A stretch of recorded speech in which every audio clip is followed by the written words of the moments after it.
Minus Village Productions.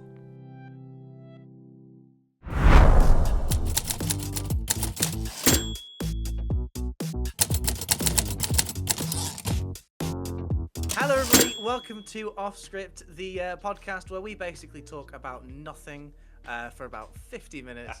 And I'm joined with my guest star here. This is Ben Sharp. Hi. How are you doing, Ben? Yeah, thanks for having me on. It's been a real pleasure. I've travelled a long way to be here, so I'm really happy to be on your podcast. Yeah, I walked about 20 foot, and it was exhausting, Lloyd, to be honest. I bet it was.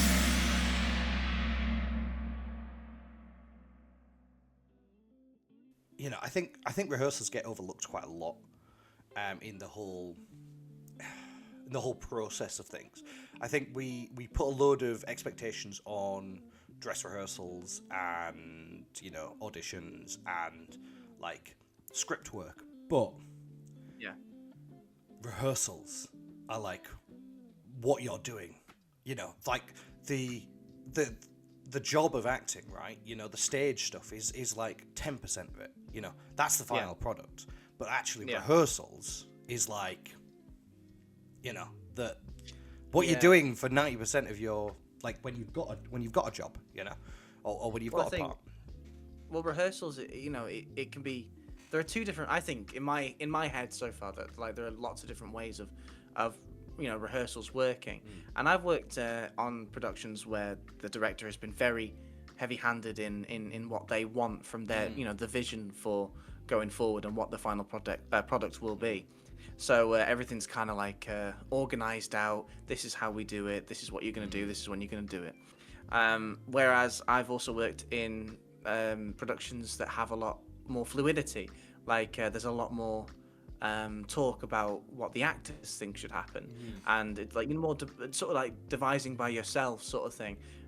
Whereas you know it's more collaborative when you get to that final product. It's something that everyone's built, and I don't know which one I prefer. I think having someone that knows the direction where they want it to go is important. Whereas I do think that the actors should have a kind of like say in how the direction of travel. I do, but I personally, I think it comes back to sort of liking structure.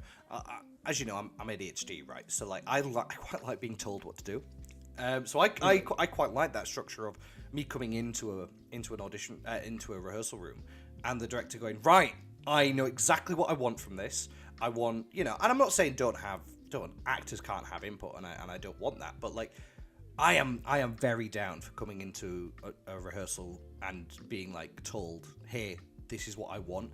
This is my, you know, this is the image that I've got in my head. I want to try and replicate that, because it really gives me more to work off. And actually, I think, like, don't get me wrong.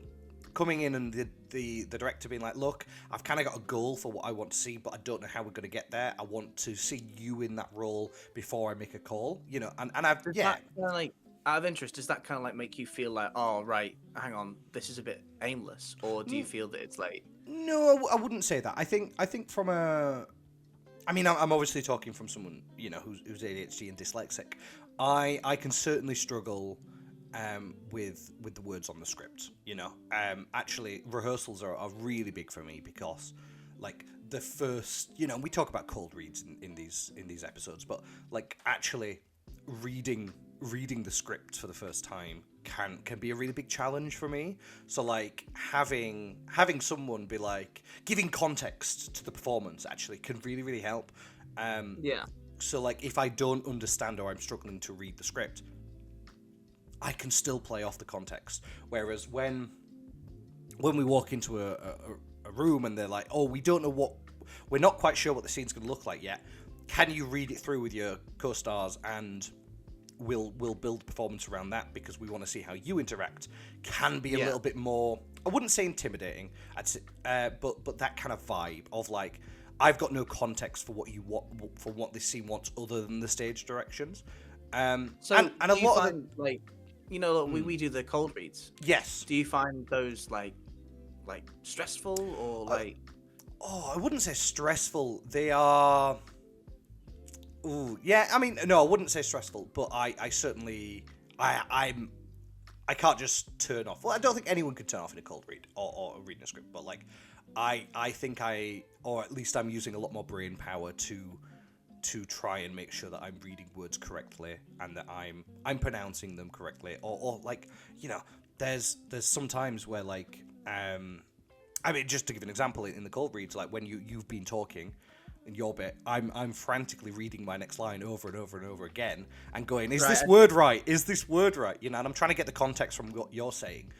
And that can be, I guess it can be stressful. I think that's more prominent in a cold read. When it comes to rehearsals, obviously you're with fellow actors. They're people who are going to go, hey, just letting you know that's not how you pronounce that word. And I don't think there's anything wrong with that. No one should know every single word. You know, you're not an idiot just because you mispronounced, I don't know, elaborate. You know, but like, I really wanted to tell you that you were, but I know you're talking about something you care about. I was like, I can't. But I think when and I think you often find, and I don't know if you agree with me, but when a director does go with that more collaborative, you know, sense of self and being like, hey, just play around with it in the scene and we'll create it off that, I often find that they take the stage directions out of the script because they're like, hey, look, we shouldn't follow the stage directions, we should follow what we're doing.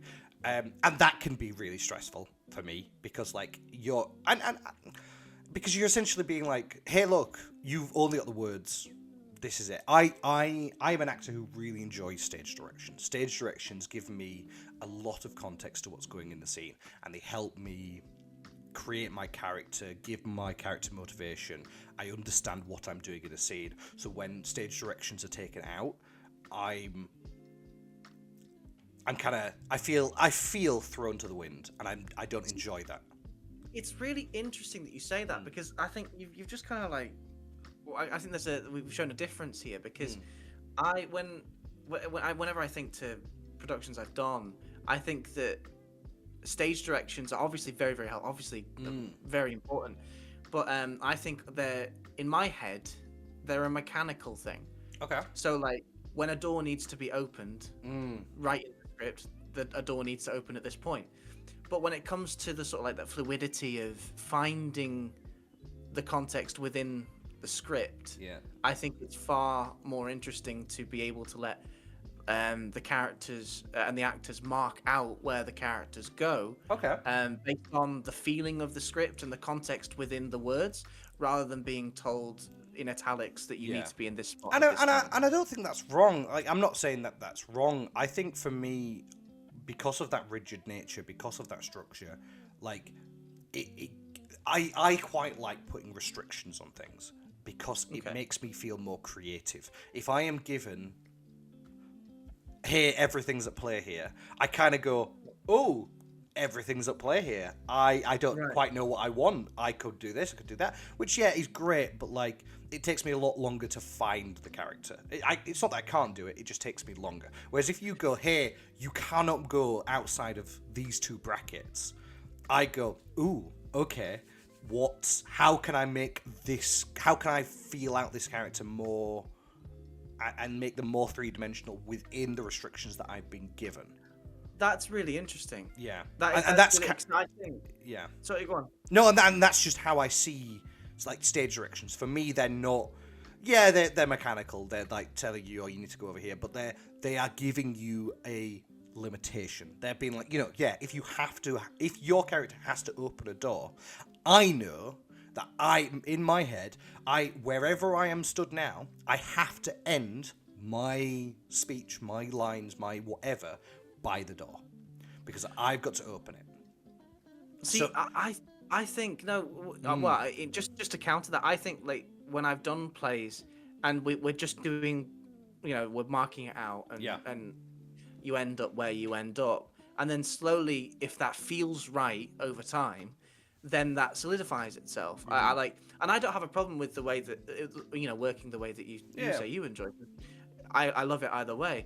I just like to be able to feel this, and then I end up on the stage where I end up, if it makes sense contextually. Okay. And then that slowly, solidifies into the marking. See, And I think that's cool. yeah, you see, and I think we're saying similar things, but we're just combating it from a different angle. Yeah, because I mean, ultimately, and I mean, like I said, I know that I have to end there, but it means that if I really want to run off in this direction, I have to sort of in my head time when do I have to start going back, you know? You also have to have a reason as well. Yeah, and that's Like, it. And I think why what is my would the character reason? do it? Yeah, what is my reason for opening that door? Why does the stage direction say that I'm opening that door? What is the reason? Is it that I'm just walking out, or am I letting someone in? You know, and I think that helps me build my character within the restrictions that I'm given. You know, especially if it's like, you know, we've read scripts before where it's like character A poses, you know, and it's like, well, why does my character pose? You know, why does my character pose, and then how does that make the pose? Because I imagine what you're doing is reading that and going, oh, he poses, right? How do I pose? You know, how does my character feel when I'm posing? But I'm seeing that as being like, hey, what makes this character want to pose? You know? Yeah, well, that's Like, it. Yeah, you know- and I see this a lot in like, and it's in like television or film or even theater, where a character will just choose to walk to a different place, yeah. like from one place to another, and then I look at it and I'm thinking, well, why have you done that? No one just does that. No one just walks. It, like, no, when I'm having a conversation with someone in my own house, in my living room, I don't walk from one place to another place in the living room just for no reason. Like, no one just does something for no reason. And I think that's why you need context. You need to think, why is that character doing that? I think, but what we're both doing there is even though we're coming at stage directions and feeling characters out within rehearsals, from different ways, I think ultimately it's about building trust with your director and with yourself, like with the script, right? So yeah, all right, you've got your co-stars and your colleagues, but actually, I think for me, rehearsal is about gaining trust with my interpretation of the script and whether that aligns with the director, because ultimately, I think the more you do it, the more you read that script, the more that you work with your colleagues and co-stars, you're gonna build that trust naturally. But that only starts happening once you've got your director goes, I like that, let's do that. And that's why I like that rigid nature, because if you're walking in that rehearsal room and the director goes, right, I want you to do this, this, and this is what I want you to think about the character, it's building that trust a lot quicker with your co-stars, because I'm not having to be like, let's restart that scene. We're not being told to restart that scene because it's not working. Do you know what I mean? Yeah. Whereas, like, you know, day one, we know what we're doing. We can get a crack on with it. We are building that chemistry so much more quicker than if we are experimenting. That's not to say that I don't like experimenting, but yeah, I think for me, building chemistry with your co-stars is more appealing to me in the rehearsal room than figuring out the character in the rehearsal room, because I go away and I figure out my character off rehearsal, because I think that's something else we need to address. It doesn't just happen in the rehearsal room, right? You know, you are learning. No, well, I wasn't. I wasn't saying like I figured out the character like prior. It's more like feeling in the moment the instinct of the actor to be able to go somewhere with purpose and with meaning in the room spatially. Not as in like I go away, look at the character, figure out what's going on here. But in my head, I've already kind of thought, well, this is sort of the pattern in which this character is going to go and which, you know, we're going to walk. Like, why something happens over here which is important, so he needs to go over there, and then he needs to go this way because something happens over here. So like I'm thinking more spatially. Like I figured out the character, but in the moment when I'm with the other actors in the room, how are they then going to react to my character's movements? And I like the spontaneity of that, and that's why I was talking about, you know, the movement so much. Yeah. No, fair enough. I mean, slightly going off what we were talking about, but like you kind of touched on it a little bit. Obviously, you've got the character figured out before you before you Yeah. go into that rehearsal room. What for you? What is your day one like in rehearsals? Because I think for me, our day one is very different to your day one, because I'm probably still learning the script. I'm probably still struggling with the words. So my day one is a little bit different to a neurotypical's day one, probably. So, like, what does your day one look like? I mean, my day one is that I like to hit the ground running. I want the tape on the floor. I want the set like taped out. Like from day one would be ideal, because you need to learn the set as quickly as you can, and to truly be able to traverse the room that you're in and envision it as a stage. I think you need to be able to see it. Okay. And I think hitting the ground running is such a good idea with that. But for me, it's not necessarily, you don't have to know the word, you don't have to know every words, all the words to the scene on day one. I like the idea that you sit down with a book and you annotate. I mean, I whenever I get a script, I always use pencil to annotate and go through, like, discuss text. Yeah, as are well you a highlight? So you've said pencil. Are you a highlighter? Are you what? Are you a circler? Like what? I'm a highlighter. I like highlighting things. I don't really like annotating my scripts. It gets too messy. I struggle to read it at that point. So I'm a highlighter. In specifically a color that I prefer to read. So like yellow for me is really really useful. I always highlight in yellow. Typically, if it's in a book that I know I'm not regifting and I'm gonna want to, like, I've got a couple.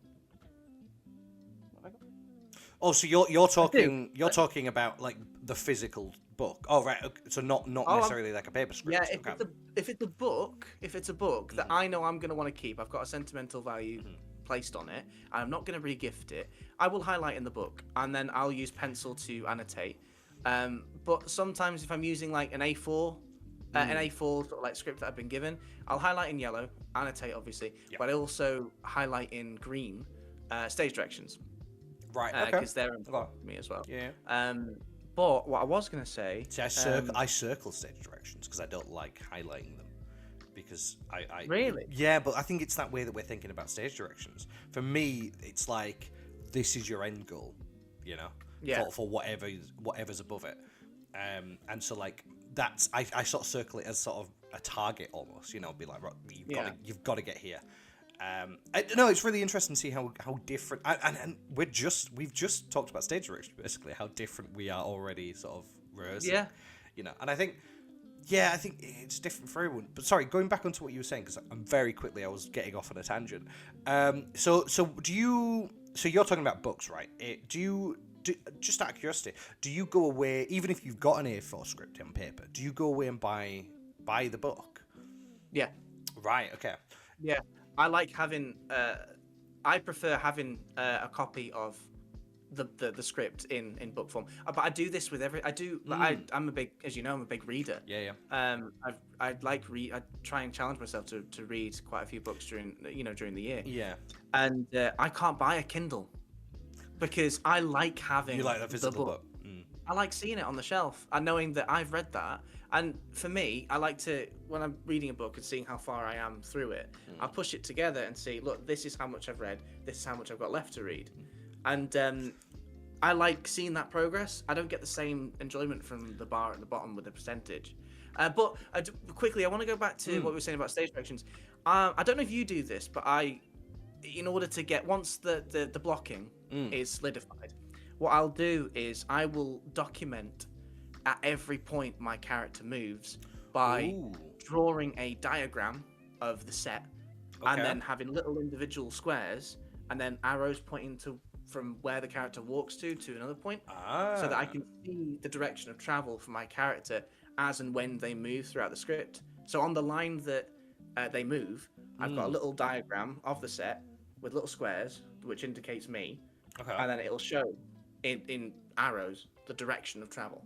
Okay. So I don't do that. I guess it's similar. So I use symbols as well, but not anywhere to that kind of level of detail.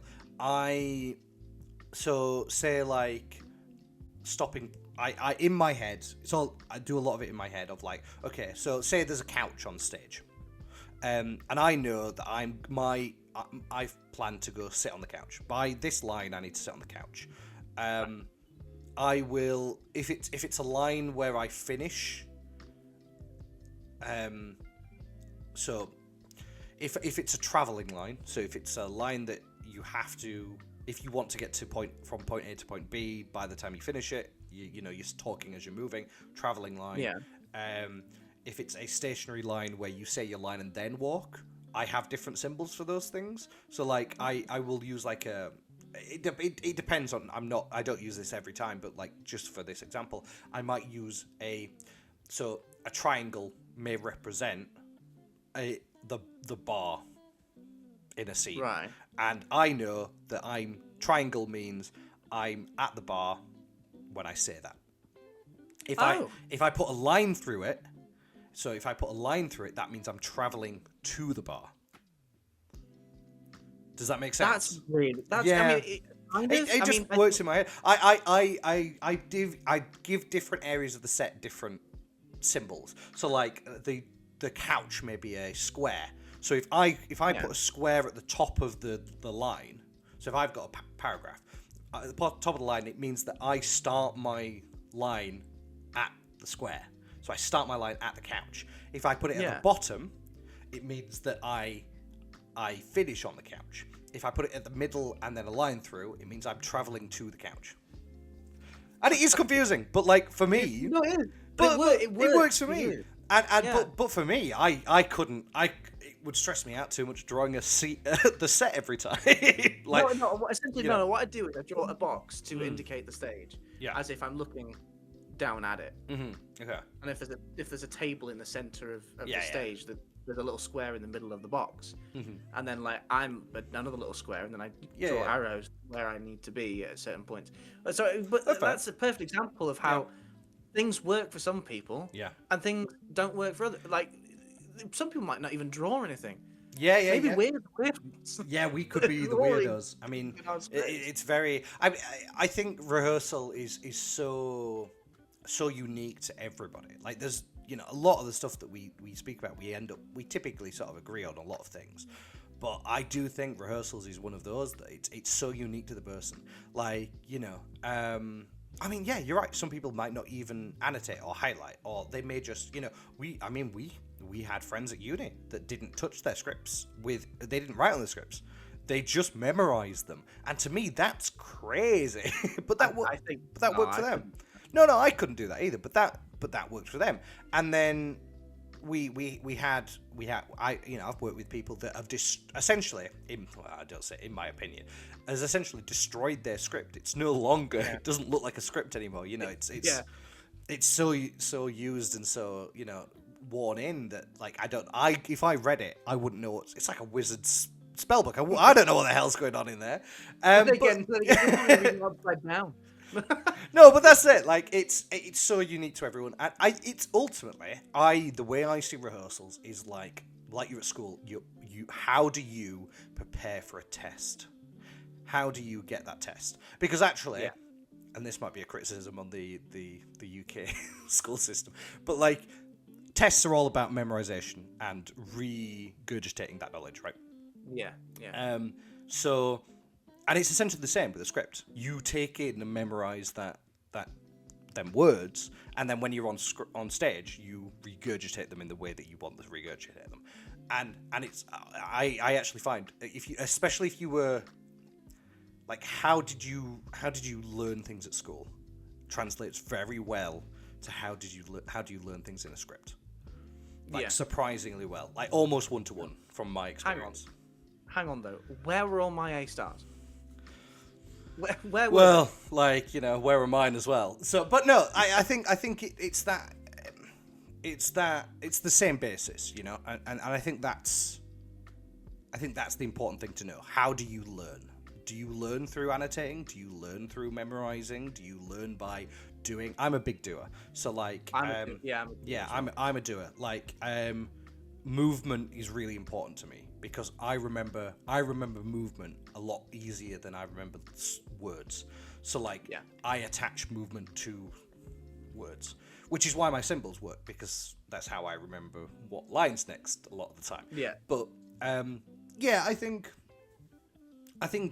yeah, it's so unique and it's so interesting. I mean, like, just talking about going on to like how you take notes. You know, I know we talked about annotating, but like, do you and you make notes on your script then? Yeah. I take notes on a separate pad. No. Yeah, I don't like them being on because of my dyslexia, it's too erratic on the script. I like having a very clean and easy to read script. So I attach. So I end up stapling to my script. So like I will write a small notepad out and go these are my notes, and then I'll staple it to the script. No, that's diabolical. And then I can flick it open, read the script nice and easy, flick it down. There's my notes. No, I couldn't. No, honestly, that's diabolical. You're wrong. How dare you? No. What I would. Well, I'm not saying you're wrong. In so I many mean, words is, you'll say it in one word, but you just won't say it in 10. Yeah. Wrong. That's stupid. No. Yeah. No, but look. I'd want it because all that material, the source material I need to learn needs to be in the same place as all the annotations that I have made, so that I can easily go from this is the line, that's what I've written about the line and what I need to do. There it is, right in front of me. If I had another piece of paper that I was making notes about, like this separate piece of paper, I would lose one of the piece of papers, and it's not going to be the script. That's why you staple it. No, I could not. Then it's part of the script. Then you've got a script that's like a ton because it's been stapled down and things have been added. No, I couldn't do it. No, I could not do that. No, it's wrong. Heretical. Oh god. So yes, rehearsals are such a personal thing. It's something like it's a journey that you go on with the other actors in the room, but you all attack it differently. And it's such a personal thing. I think. Yeah, and just to circle back to what we were talking about day one. So obviously you were like, I want to get blocking down. I want to get the stage down. I want to get set down. I just want to feel it. You want to feel it in the room. See, me, I really like, and once again, it's because I'm dyslexic. I think I want to focus on language. I want to focus on the words. I really want to get the words nailed down so that me as a person, I'm not worrying about them, but also like I like context. So day one for me, I like debating the script. I really do, you know? Okay. Like I You really argue with anything. no. No, but like piece of paper. I really, yeah, I would. No, but I really like sitting down with the other actors, with the director, and going, you know, and actually with the tech guys, you know, with lighting and sound, and going, right, what do you think this means? Because I think this means this. Like, and I love that kind of back and forth of like, oh right, well actually I'd put as a director I'd put. This is what I was just about to say. Put this. You're sliding into director here. Well, I am, but I do think a good actor can also direct, because I think you need to be able to direct yourself to be a good actor, because you need to. No, and I think you do. I mean, unlike football managers. You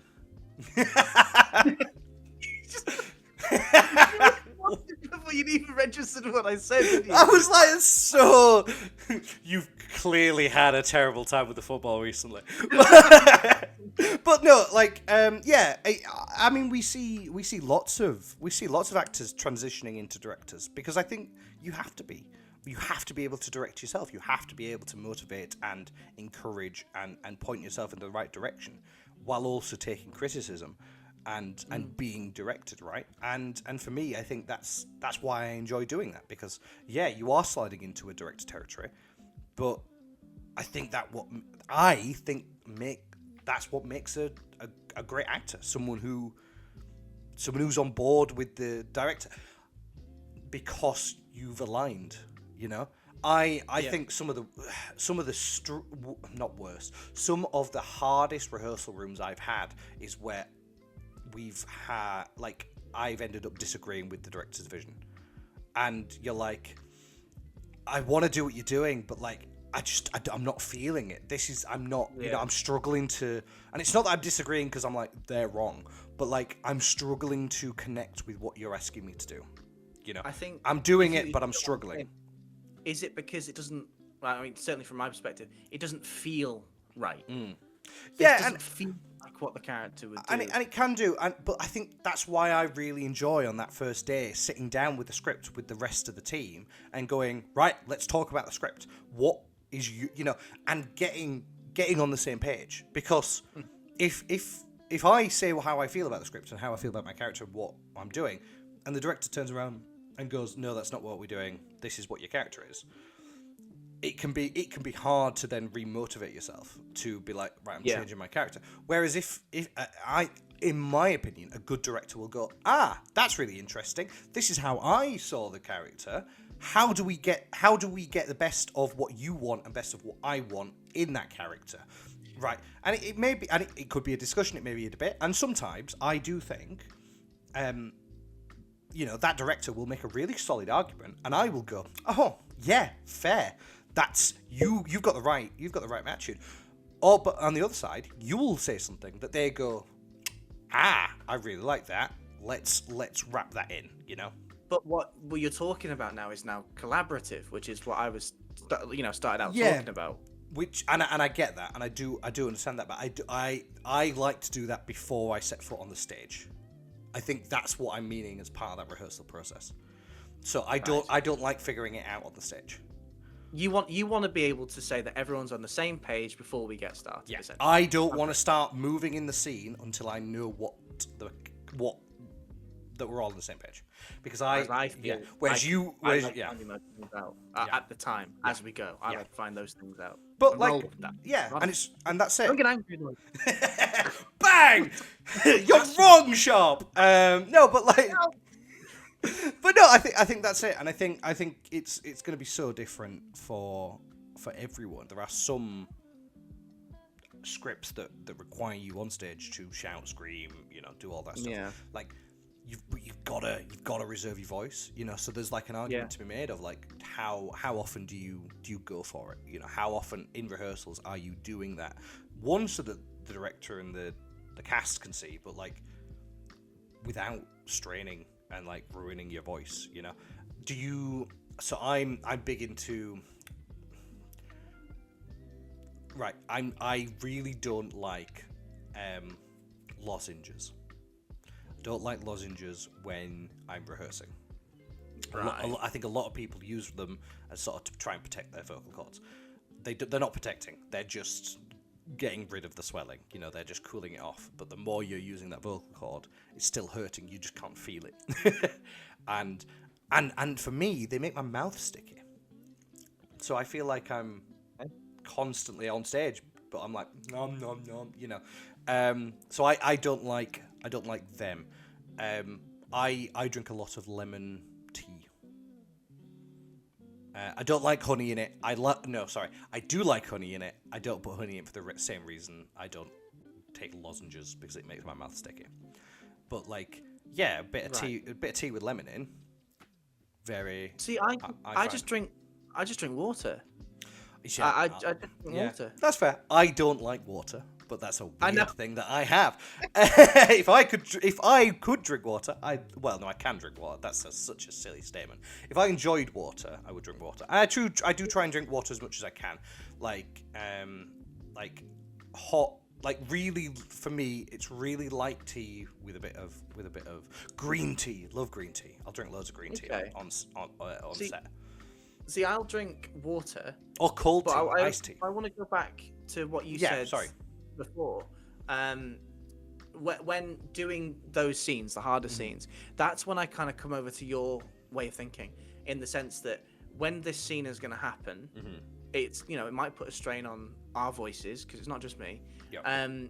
There needs to be a discussion about the direction of this scene, how it's going to work. Is the tension going to build, or is it going to remain at the top, or is it going to fall at the end? There needs to be a discussion about what we want from this scene. Then we'll run it, and then we'll talk about what happened during that scene. It's almost like short bursts. We all need to know what this is going to look like before we get into it, so that we're not running over the same material every time and possibly hitting our vocal cords and doing something like that. Yeah. So that's that's only what I wanted to bring up. And yes, I do. I drink water because I'm a normal functioning human being. And I'm not. I look. I think and I love iced tea. When I'm on like dress run week, and performing, I will only drink water because I know that's like you're putting anything else in your body, you're risking being off. So I will drink water. Question. A lot of people seem to have a problem with chocolate. Ooh, okay. I love chocolate. No, I meant more. No, I know. Yeah. No, I love chocolate. I don't mind eating chocolate, but I think it does the same thing that lozenges do. It makes your. I think it does make your mouth. Does it feel thick. Do you think it gungs Yeah. everything up? Yeah, I do. See, I don't get that. I've always had chocolate before performances, and it's Oh, been fine. really? But then again, we also discussed we have talked about previously. I also don't like eating before Oh, performances. I need to. Yeah, I need to. But I'll have a cube of a square of dairy milk. Really? Okay. An hour before, but I can't have a meal. I can't eat. Oh, I'll have breakfast, lunch, and dinner. I I'll can't eat. do that. I'll eat during the day, but by the time I get to the theater, I will nothing happen. Nothing. Really? Not at all. Okay. Yeah. Yeah. No, I've got to have some food. I've got to have some food before I go on. Even if it's and I'm not meaning a massive meal, but I will typically have toast for breakfast, toast and jam. Love a bit of toast and jam. Fills your stomach, gets you ready. It's nothing dangerous. I thought you were gonna go into I won't have anything particularly massive, and then you'd select a Sunday roast dinner with everything on it. Ham sandwiches, with tea cakes. Which I'm What's not. A tea cake? Yeah, I'm not getting into that argument What's with a tea cake. I'm not getting into the argument. No. What's a tea cake? I'm not a bun. A cob, whatever you want to call it, a tea cake. No, I'm not getting into the north-south divide. But yeah, whatever the case. Yeah, posh. anyway, but ham sandwich with nice fluffy bread is a load of butter, solid lunch. Can't beat it, especially when you're rehearsing, especially when you're on stage. If you're performing that night, you can't really go wrong with a ham sandwich. Question. Go on. Have you ever had a role, and I think you might have done, where you Oh, sorry, I thought you were making fun of the tea cake situation again. No. Roll is another word for one of these. Sorry, God. I thought you were going to be have you ever had a roll? No, I was going to say, sorry, have you God, ever had a role that requires you to eat on stage? Yes, but yeah, I have. I not tremendously though. Not tremendously. I don't mind it. It once again, it doesn't do anything for me. I don't enjoy. I don't think anyone enjoys eating on stage. I love it. Do you? Okay. I love it. Well, it gives me a sense of I don't know. It's I don't know. I don't know why. I'm being naughty on stage. Yeah, it feels. I don't know why.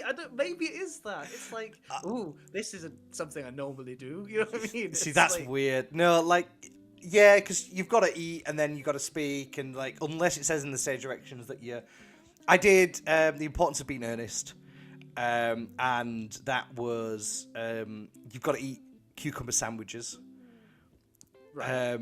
Which is fine, but it's such a weird thing of you're eating cucumber sandwiches and then you're stopping and you eat English muffins and all that stuff, and it's just a load of bread.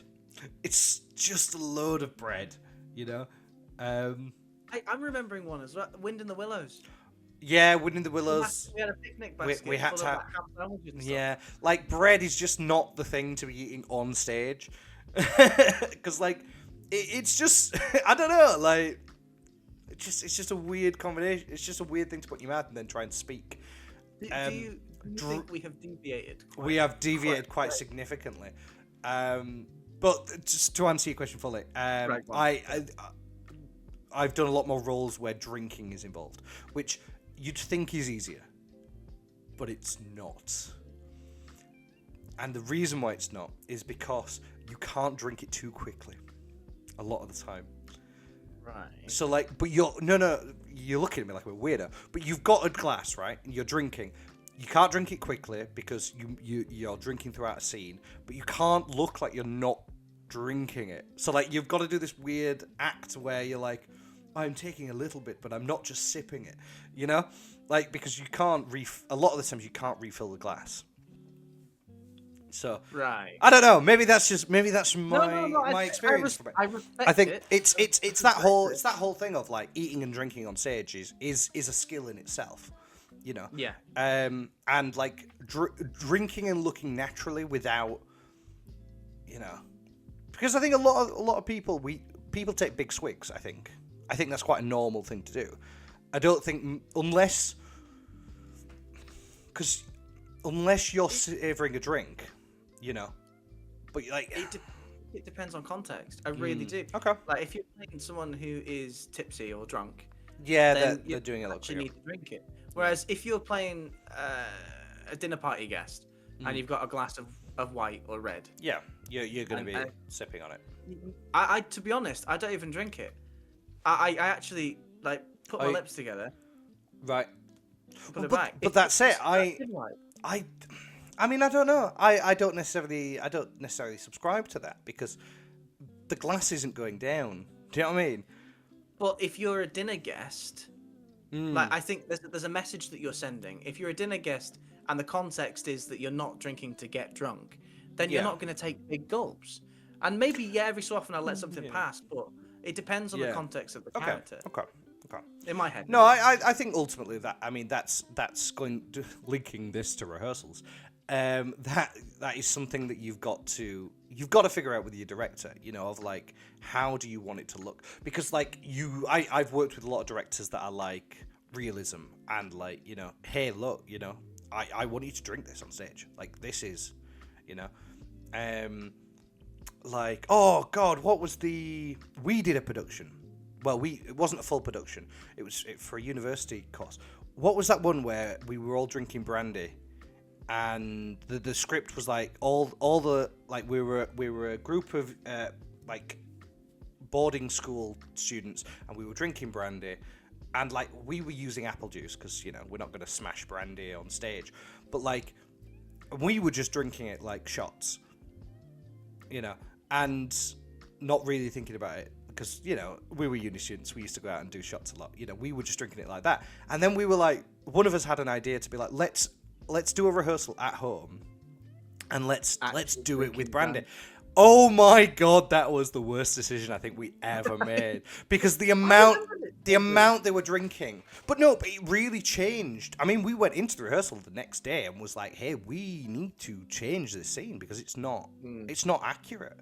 You know, it's like, and I think that really gives you, and I think you've got to go away and you've got to test things in the field, but like you do, like I know big brandy. Yeah, that's absolutely like my character has a full roast dinner. Well, I've got to go somewhere for a roast dinner. No, but like know what that feels like. But I think it's very important that if there's something on stage that you've not experienced before, I really believe you can't just leave it up to what people tell you or what you're doing. You've got to go out and do it. You know, you've got to know what it feels like. Time management while on stage, while you're eating or drinking something. Yeah. Like knowing the time that you've got between one line and the next to get what you need to get done. Yeah. I think. Absolutely. And that's why it's also important once you've learned your script. It's not just about knowing your lines. You've got to find the hooks. I always call them the hooks. Like when someone gets to the end of their line, you've got to be thinking, right, I'm waiting for this person to say this thing in my head, and then my line comes in. Like a little hook. It's my last line of defense.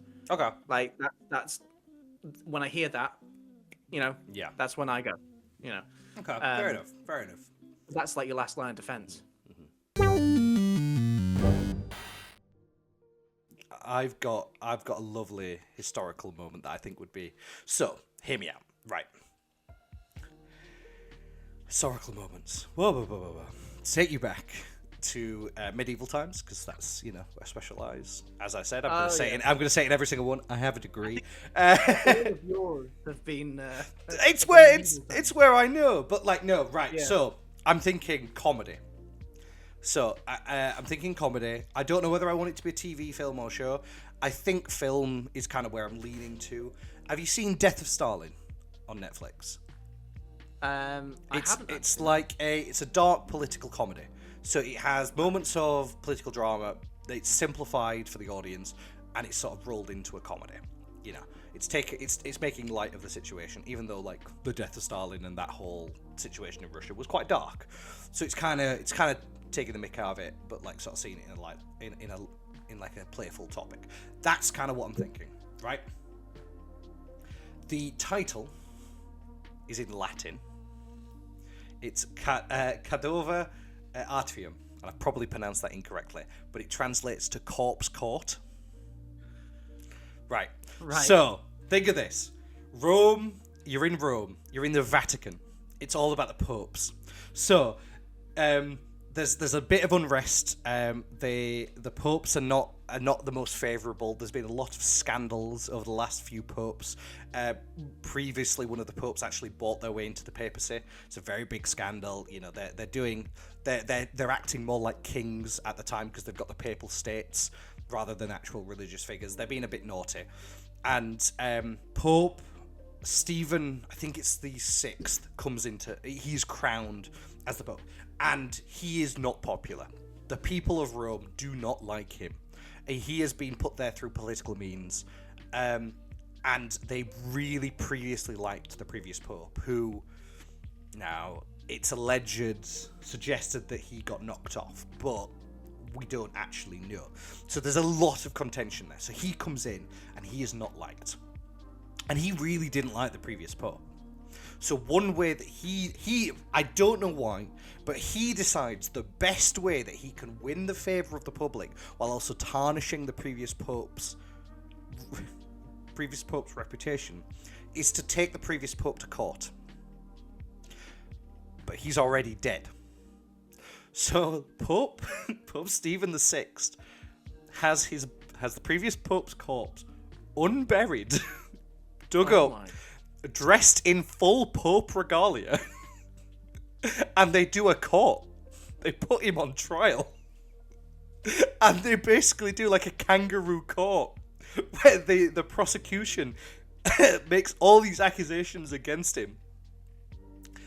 And he's dead. He's just sat there. He's a corpse. He's genuinely a corpse. They have him in, all dressed up. And they actually have a deacon. So, not a cardinal, but a high-ranking religious figure. They have a deacon performing ventriloquism to act. No. Yeah. To act. To answer. So they don't move it. They don't move the corpse. But they have him stood behind the seat where the corpse is, and they have him answer on behalf of the dead pope. That's ridiculous. And they make him confess to all of the accusations that are being put in front of him. So this whole court happens. The pope admits to all of the nasty things that have been alleged to, and he has unceremoniously tarnished the reputation of his station and his previous sort of popedom, whatever you want to call it. And it is put into the annals of the Vatican that this pope admitted to doing all these things, and it's signed as a real legitimate thing. And as punishment for his crimes that he's admitted to, they cut off his fingers. They cut off his fingers, and they move his burial site out of the Pope's tombs. So they don't bury him with the rest of the popes because of this situation. Right? And it's absolutely nuts. So, trying to make a little bit light of the situation, it's dark comedy, holy ventriloquism, think of that stuff. However, it gets funnier. So, Pope Stephen VI dies. I can't remember I can't remember who takes over next, but he actually, because of all of this, he's only in power for like a year or two. Like, because of all of this, the people of Rome, it backfires on him, and he is like assaulted in the street, and he dies of injuries like 6 months later. And the new pope comes in, who actually supported, who was a supporter of the last one, and in an attempt to try and regain support for, to undo this unjust, he digs the corpse up again, puts him back on trial, and gets rid of all of the accusations put against him. And they rebury him after the trial. They sign it off and be like, oh yes, he's been found guilty, all of these have been rectified, and they then rebury him in the tomb of the popes. So this pope gets dug up twice and put on court twice. That's horrendous. It's horrible, isn't it? That's horrendous. It's horrible. So yeah, and I kind of want it to be a comedy. I kind of want to make light of it, because what a silly situation. And they dress the corpse up in the Pope regalia every time. And remember, like, this is like years apart. It's like years apart. So like the corpse is just like, every time they dig it up, it's just less and less. And they put makeup on it and they dress it up and they make it look nice. But like, there's only so much you can do. Yeah, it's weird. It's weird. So yeah. No, it's a dark comedy then. It's a dark political comedy. So like, and it's taking you through the events of like the first, like, just before the first court, and then the end of the second court. It takes you through all that period of time. Yeah. And like the whole courtroom is papal, like cleric, like priests and things like that. And they're taking it all seriously. They're acting like it's all serious. And like there's like historical accounts of like when the deacon confesses, the whole court goes as if it's like not this far gone scripted conclusion. That's such a I cannot believe it. Yeah. It's nuts. It's crazy, isn't it? So yeah, that's my pitch. It's a dark comedy, possibly a film, called Cadaver Artatorium, or Corpse Court. Yeah. I mean, mine sounds positively just lovely now. Okay, go for it. Go for it. What have you got? I decided. Well, I like doing like World War II. Okay. Things like that. Mm-hmm. So I looked up something, and I found a BBC article. Okay, cool. And it's about a reindeer, a wartime submarine reindeer. Okay, this is one I've not heard. So I'm picturing like radio play. Okay, interesting. So I'm not necessarily thinking like something that is visual.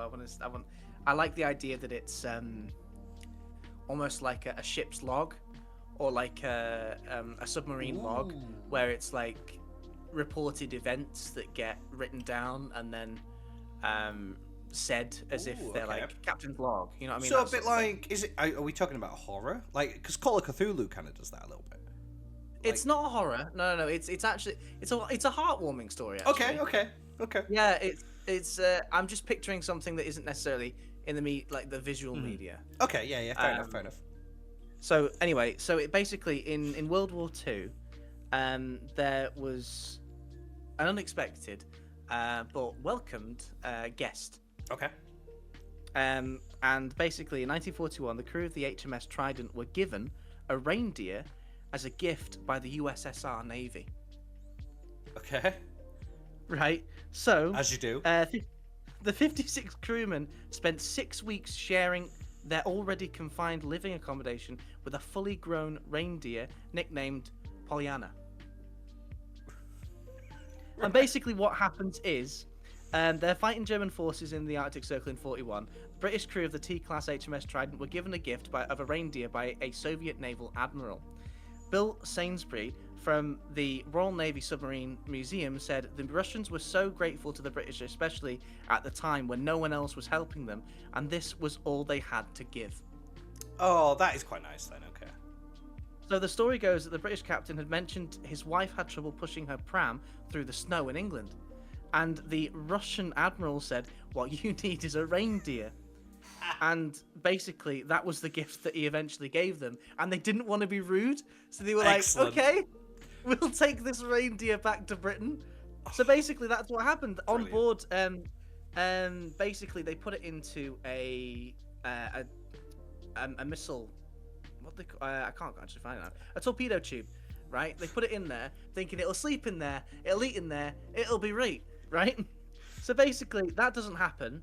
It gets used to condensed milk and eating quite well. Okay.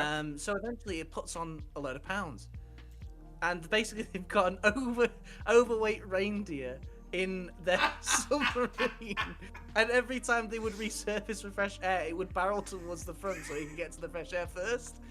And then it basically said, however, she apparently had more refined tastes and insisting on sleeping underneath the captain's bed. Excellent. So it just basically became a dog. Yeah, basically. Lovely. So basically, after all this happens, they get back to the UK, and then she lives out the rest of her life in a zoo.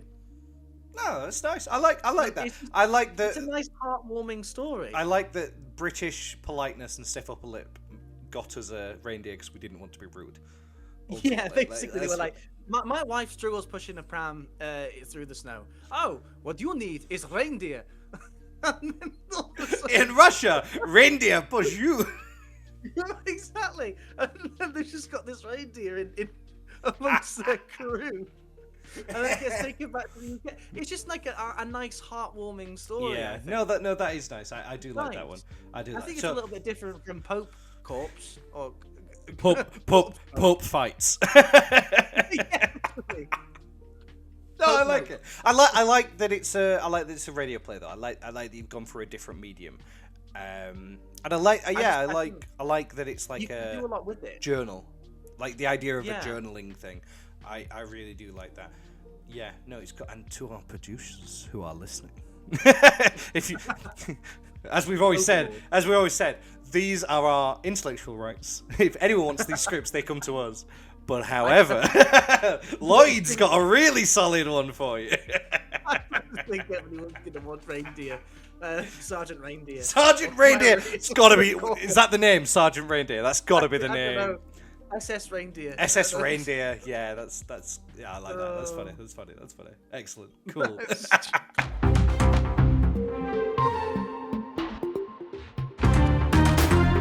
Right, so we're doing cold reads. Yeah. Yes, I Awesome. suppose we must. So we have got a script in front of us. Doesn't have a title, from what I can see, but is written by Ryan Krogan. Yes. So, as it has been pointed out by you, off screen, I take the first every time. You make me look horrible. He bullies me, guys. I'd like to offer an olive branch and accept the duties of the stage direction, and I'd allow you to have, from what I can see, we've got two characters here, Russell and Elliot. I'd like to give you Russell. Oh wow! I mean, yes. I mean, you're more Really, than welcome to. I'm really bending over backwards here. Yeah, and also take the stage directions which you seem to love so much. I will do the actual the lines. Yeah. I'll do the actual work. Yeah. Cool. You fumble with the context of the stage directions. Awesome. Cool. All right then. Are you ready? I am ready. Excellent. Then we shall begin. Exterior, orderly manor. Night. A dilapidated manor stands imposingly on a bleak winter's night. Russell, mid-20s, stands outside, freezing, wrapped in a thick coat. He holds up his phone on a selfie stick. He addresses the phone as it records him on a live stream. Hello there, fellow horror hunters. Welcome to episode 67 of Trust Me, It's Haunted. And today we're at Audley Manor. Your great nan might have liked it here once for an afternoon tea, but the grunts and groans of the ghouls trapped here now certainly don't. Then again, your great nan might have been one of those ghouls. I kid. Russell begins walking across the lawn to the front entrance. Built in 1836, this house has been host to many spooky spectacles over the years. In 1899, 3 maids disappeared whilst on their daily rounds. In 1982, a child smashed this very window with a football.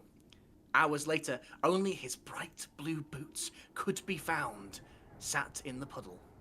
And just last year, vlogger Elliot Harper decided to break into the house, and he never came back.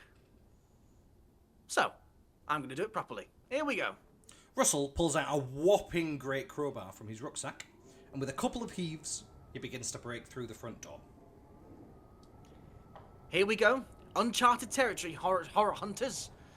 Elliot Harper, eat your heart out. Russell feels a pat on his back. He whips round, horrified. Ah! All right, mate. Bit late to the party, ain't you? Elliot, in his 20s, dressed in gym shirts and with big hair and even bigger muscles. I've already done this one, mate. Bit boring. Nothing much to see here. Nothing to see here. It's one of the most haunted houses in the area. Ah, not really, mate. Right. What about the disappearing maids? They disappeared to go for a quickie in the back.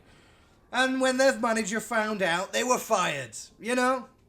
That's all they did, mate. Not ghosts, just proper reprimanding for inappropriate workplace relationships. Pretty forward for 1899, if you do gotta admit. 1982. The kid playing football. He stepped in cow poo. You what? Yeah, stepped in cow poo, left his shoes in a puddle to soak, went round the back, played barefoot, came back, shoes weren't clean, tittered off home. But his parents never found him. Mate, if you stepped in cow shit in these fields, your parents would disown you too. Like, it is supercharged, proper, grade A level cow shit. And you? What about you? What about me? What happened to you? Nothing much, mate. I'm great. Look at me. I can crush tuna cans with these abs. Abs. Yeah, me guns. Look at 'em. Elliot flexes his muscles. A picturesque drop of sweat drips down them. It's pretty fit. That's pretty fit. You're pretty fit. Ooh. Ooh. Elliot. Want to see my gym? Your gym. What do you think I've been doing up here all year? Everyone thought you'd vanished. Nah, mate. Come on in. Elliot pulls out a set of keys and opens the door to the abandoned mansion. Except, it's not abandoned at all. Inside is the most incredible gym you have ever seen, filled with people working out to their heart's content. Doesn't make business sense, does it? Big empty hulk of a building in the middle of nowhere. Perfect for a gym. I'm in the property development now, bro. Vlogging so last decade. But what about all the grunts and groans of the ghosts that are here coming from outside? It's reported like every night. Nah, that's just people giving it some strong tugs on the lats pull down, mate. You'd be groaning too if you were doing it on full heat, you know? Right. Mystery solved, I guess, horror hunters. Yeah, wanna come in? Sure. I've always wanted to work on my abs. Ooh, now you're talking my language. Russell drops his selfie stick to the floor, and the live stream cuts out. The end. I'm a gym bro. I'll address a couple of things. I don't know what you're talking about. Nothing happened during that cold. You know. You're really fit. Ooh. It's right. Yeah. The stage direction itself says it's pretty fit, and then you say it's pretty fit. Yeah. That's not Elliot's line. That is the stage direction. He says A picturesque drop of sweat drips down them. It's pretty fit, is the stage direction. You reply, that's pretty fit, and then I go, you're pretty fit. No. It wasn't that so much that I bothered. It was the. I'm flexing. I'm giving you. I want to point out the most unrealistic thing about this script is the fact I'm that a Jimbo. Abs. I've been to a gym. Yeah. I don't think you've even seen a gym. I did enjoy playing a gym bro. It's like, dude, I'm in property development now, bro. It really reminded me of Big Mouth.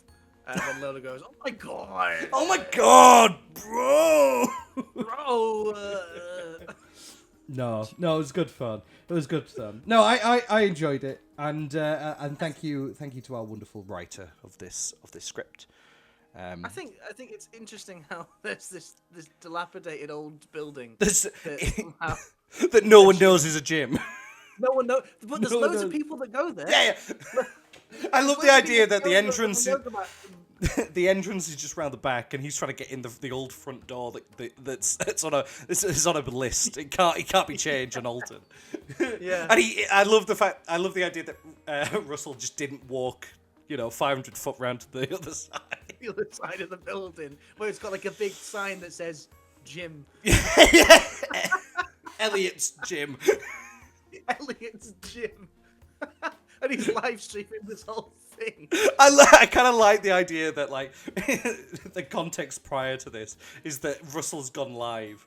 And he's like, hey, I'm here, there. And someone's been like, oh, that's Elliot's gym in the chat. And someone's tagged him. Because it says Elliot used to be a vlogger. So someone's tagged him. And he's gone, what? And he's looked on CCTV. And there's this kid trying to get in.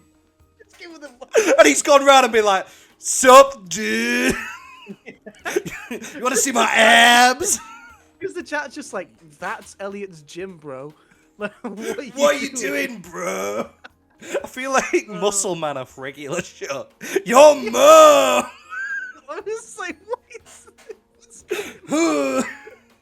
And on that note, everybody, I'm gonna take the opportunity to go to the gym and close out this episode. Oh, beautiful. But no, why we do it. It's why we do it. But yes, it has been wonderful. Thank you for telling me about SS Reindeer. I'm genuinely going to go in and have a look at that. And also, I was very interested to hear how much of a psycho you are when it comes to writing little diagrams in your. It works for me. And thank you for telling me about the necromancy that was going on in the church so many years ago. I really appreciated the dark tones, and I understand. I liked peeking into your mind about how you idolize stage directions, and I do. But yeah, it's been absolutely lovely. You don't know where to start unless it says in the script. Where do I stand? Where do I go? Right. We well established that you think I'm wrong. No. I don't think you're wrong. I think It's so crazy. I think you're nuts. I think you should be locked up. But on that note, everybody, we will see you next time. Thank you very much for joining us. Say goodbye, Lloyd. Thank you very much. Goodbye, everyone. Thank you. You have been listening to Off Script. Off Script is presented by Ben Sharp and Lloyd Mitchell. Edited by Ryan Krogan. Executive producers for Minus Village Productions, Ryan Krogan and Josh Dixon.